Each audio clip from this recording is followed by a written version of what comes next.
Good morning, Aquarius, and welcome to my channel. This is the Oracle of Zoraya Utranaya, and today I'll be doing a reading for you for the week of July the 7th to the 13th, 2024.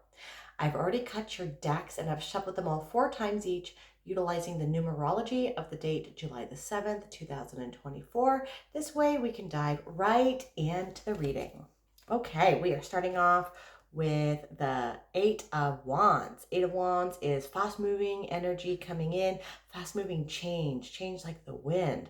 And this is an 8 card, so number 8 in numerology signifies solid foundations and stability moving forward. So whatever this change is, it's very positive and it's going to help you create stability and build a foundation for the rest of your life. This card can also signify needing to manifest, direct your intentions when you do your manifestations in a very direct manner, being like a bow and arrow aiming at the bullseye of where you want to go. You want it to be swift, you want it to be direct, you want it to be precise. So often when I say this, you want to be precise and specific with what you want for the final outcome of the goal that it is that you want to be. But you want to be flexible in how the universe can get you there. All right. So oftentimes I will say this, and someone brought it up that, okay, let me start again. Let's use an example of wanting to become a millionaire or something like that. Okay. And you say to the universe, I want to be a millionaire, but you say, let me win the lottery.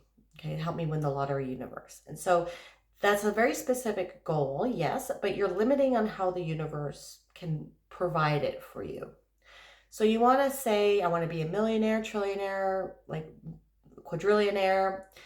This is something that I use sometimes in my manifestation. So I want to be a millionaire, billionaire, trillionaire, philanthropist, and pillar in my community.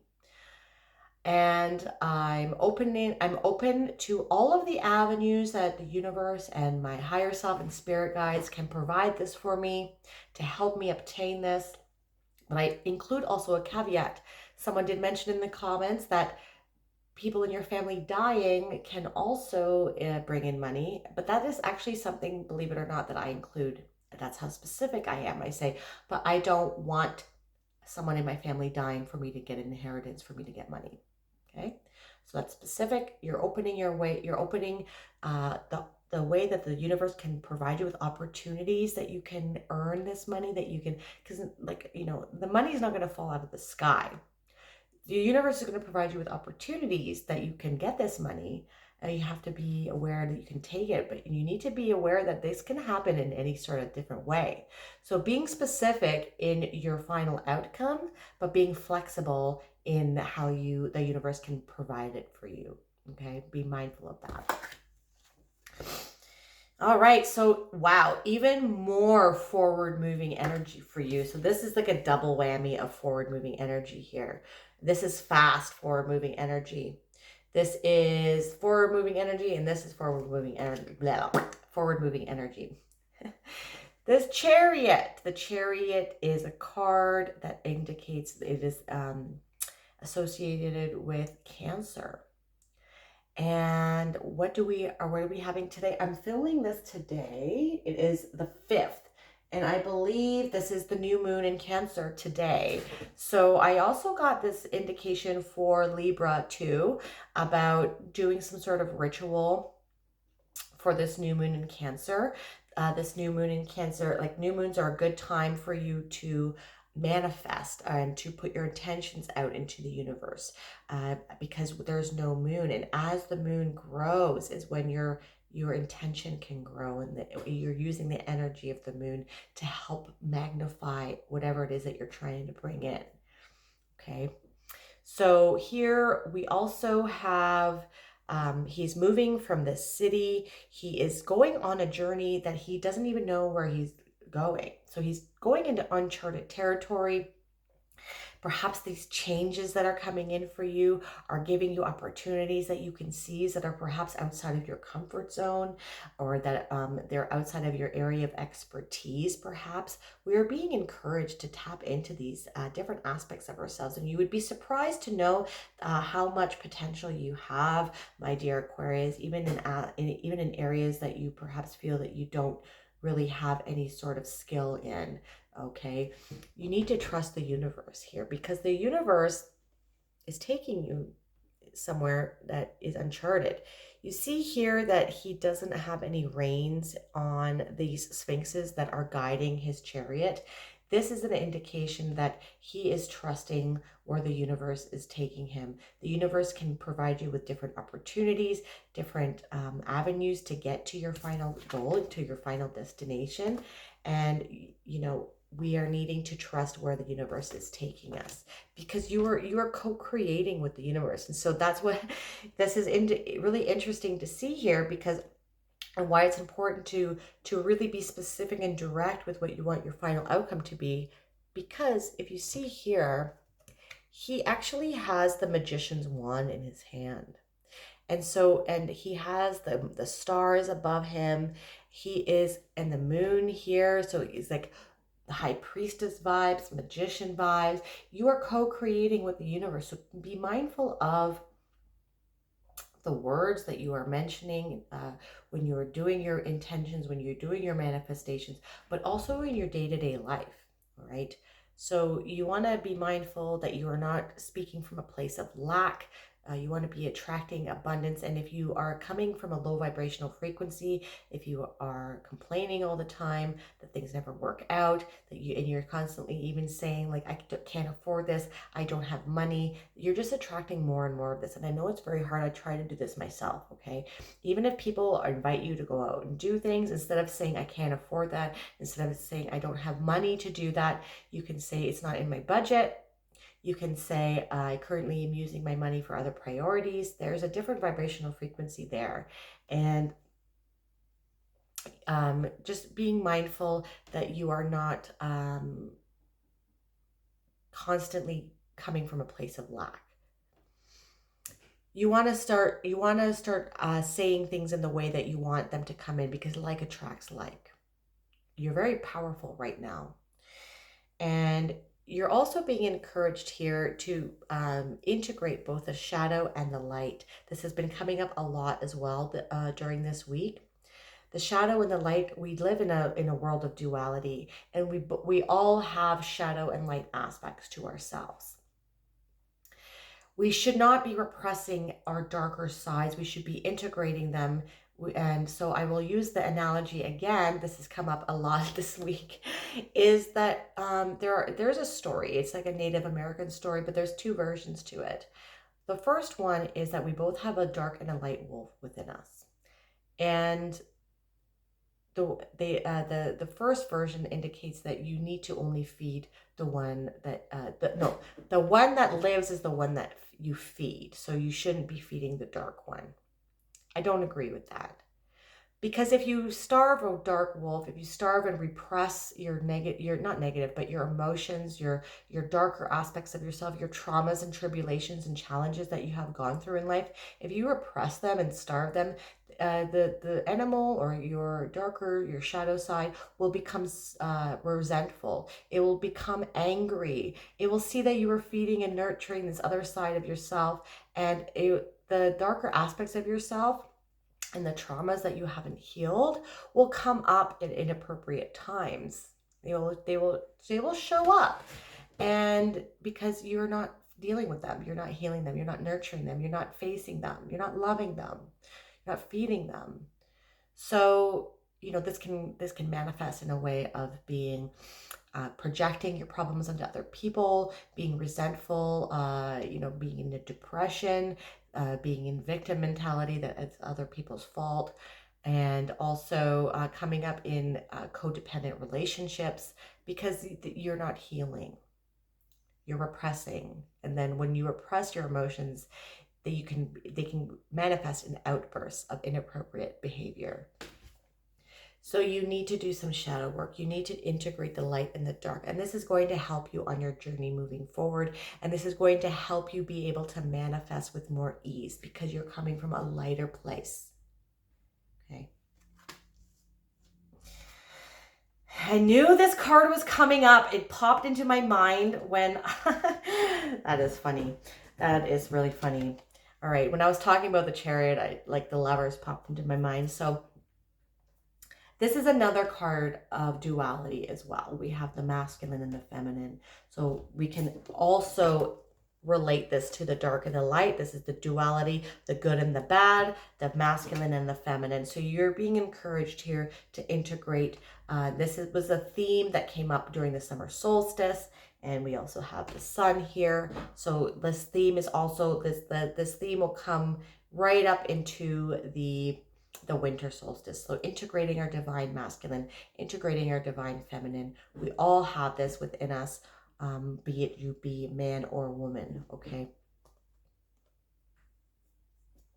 Now, what I'm getting here is that this new chapter that's coming into that you are moving forward with here is really about your independence, and you're really tapping into your self-reliance and your ability to be self-sufficient, to take care of yourself.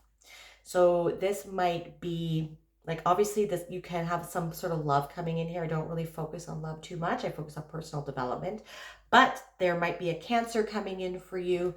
This is a Gemini card as well, but because we have the Lovers and then we have the Chariot, which is a Cancer, that could be coming in, okay, and quite quickly. So take it how it resonates. But when we see here, we have the story and the allegory of Adam and Eve in the Garden of Eden, and I have a different interpretation of this, okay?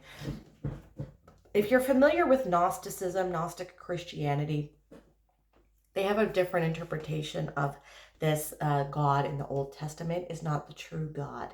His real name is Yaldabaoth, and he is the demiurge. And he considers humans to be slaves. He keeps them confined in the Garden of Eden, and he inhibits them from eating. He says that they're not allowed to eat from the tree of knowledge of good and evil because he wants to keep them ignorant to the fact that they are actually divine beings, that they are actually gods themselves. And he's a very jealous God. He wants them to just be devotional to him, to sacrifice animals, humans to him. And the serpent is actually a symbol of Christ consciousness, of knowledge. And the serpent is actually in oh my gosh, not prehistorically, but in history, okay, it was a symbol of knowledge, okay, and of the divine feminine as well. So and that's why it is associated with tempting Eve. But this angel here can be considered, Lucifer is the light bearer, the torch bearer, and in a lot of Gnosticism as well, Lucifer can be considered to be Christ. Because Christ is not the same, his father is not the God of the Old Testament. He is coming from the true one God of source, okay? I'm not a partaker of this religion or this, I just like mythology and I like learning about different things. So just take it how it resonates. But I really like this story.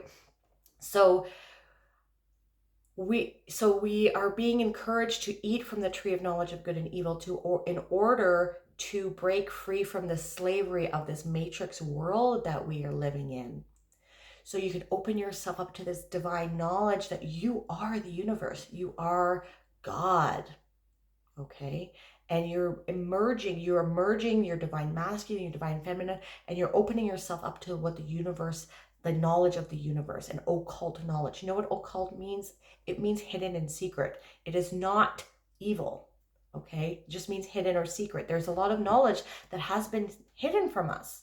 And you know what? As this year goes on and into 2025 and into 2030, a lot more truths are going to be coming out. The world is not what it has seemed. We've been lied to about a lot of different things. And this is what we are moving away from. You are moving away from your old life, and you're being asked to eat from the forbidden tree. Open yourself up to and integrating these two aspects of yourself, the dark and the light, the divine feminine and the divine masculine. This is going to make you so powerful, Aquarius, in order to manifest the life that you want, because you're breaking free from this matrix slavery that we are in. Very interesting. You're also being encouraged here to meditate and to try to communicate with your higher self here, okay, or with your spirit guides, any other entities perhaps that you work with, if you do witchcraft, or I don't label myself, I have my own spirituality, but if you work with gods and goddesses or different forms of consciousness, definitely trying to tap into communicating with them will help you open your mind and getting some downloads of this knowledge that is trying to come into you, that help you break free and to move away from this old world, right? We don't know where we're going, but we're trusting ourselves, and we're trusting the universe. This change is coming in a lot, really, really quickly. And that's really cool. We have 6, 7, and 8. So definitely moving forward. Okay, let's keep moving here. Then we have the 10 of Cups.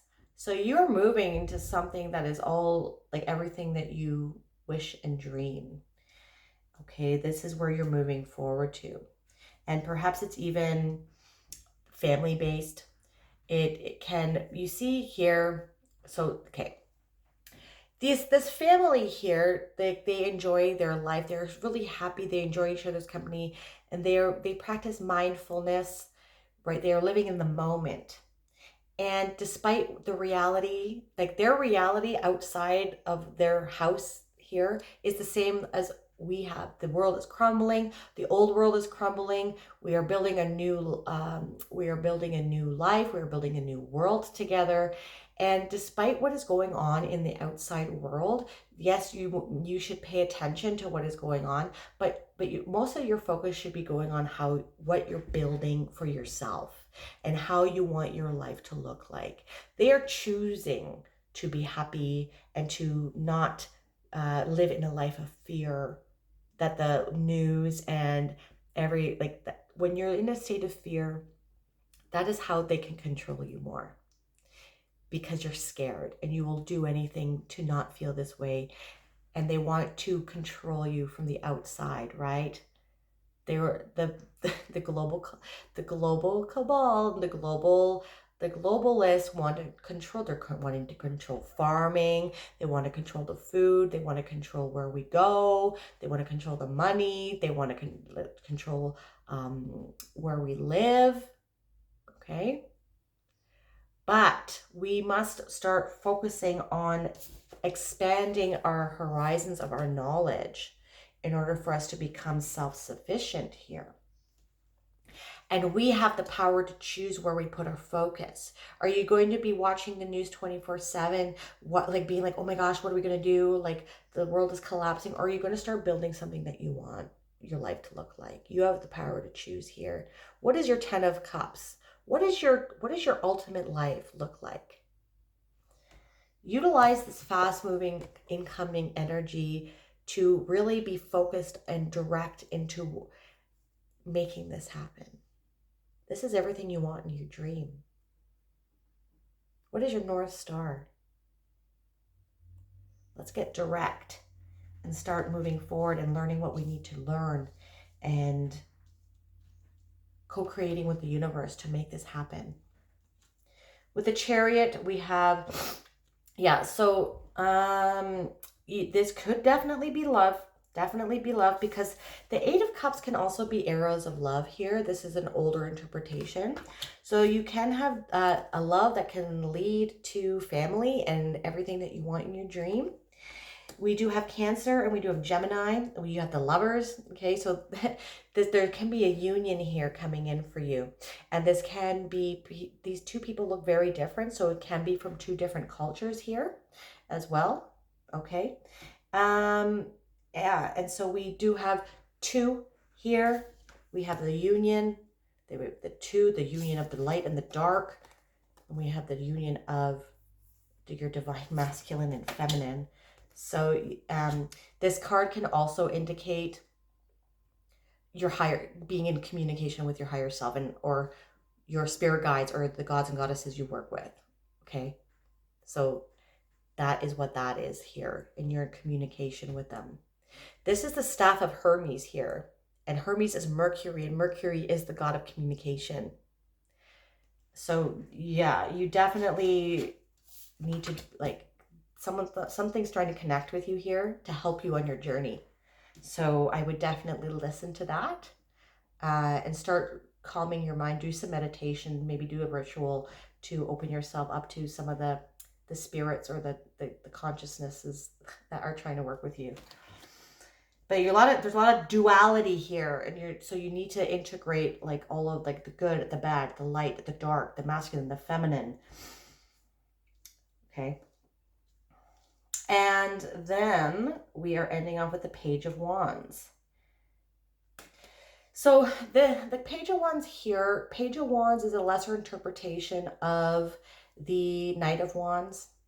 And so what you see his demeanor here, he's leaving things that don't no longer serve him anymore. And that's not the normal interpretation of this card.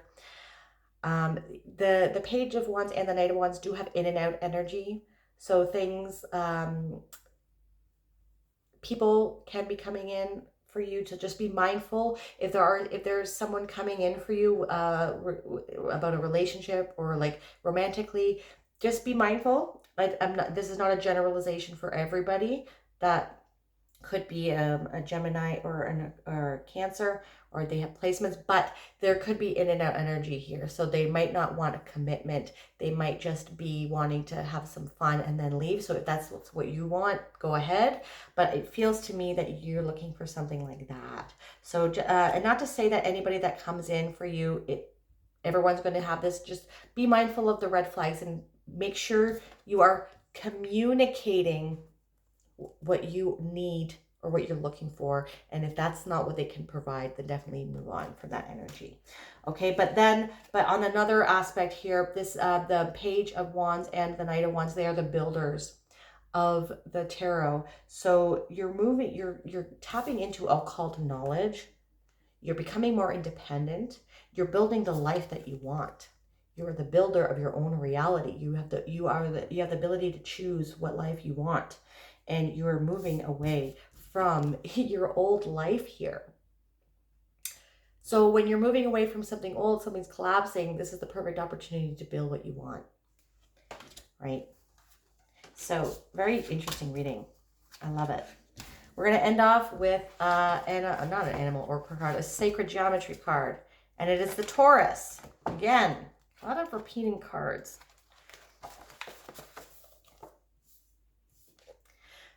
Okay. The Taurus is a piece of sacred geometry that, when viewed as three-dimensional, looks like a donut. It is the primal shape of the universe. The human heart has 7 muscles that form a torus. It is the shape of the Earth's magnetic fields. The smaller figure is a torus vortex that was created as a crop formation in England in 1999. This card connects you to the energy fields of the Earth and your heart connection to her. You may feel disconnected and alone. You may need a boost of unconditional love to aid in overcoming a difficult situation. Perhaps you simply could use a dose of grounding in the moment. Take an opportunity today to find a place in nature, no matter how small, and reconnect your energy with that of the planet. Use all of your senses and really feel the magnetic connection. This is Mother Earth energy. It nurtures you and grounds you in being the love and the stability you need to help you realize the transience of challenges and the magnificent miracles of life. If this reading resonated for you, my dear Aquarius, please hit that like button and subscribe to my channel if that is something that you'd like to do. You could also hit that bell notification to let you know when I release new videos. And if you want a more holistic approach as to what is going on with your week, not only check out your sun sign, but also your moon, your rising, and your Venus. I'm truly grateful for all the energy you brought me here today. Thank you so much for watching. I hope you have a wonderful, wonderful week. Bye-bye.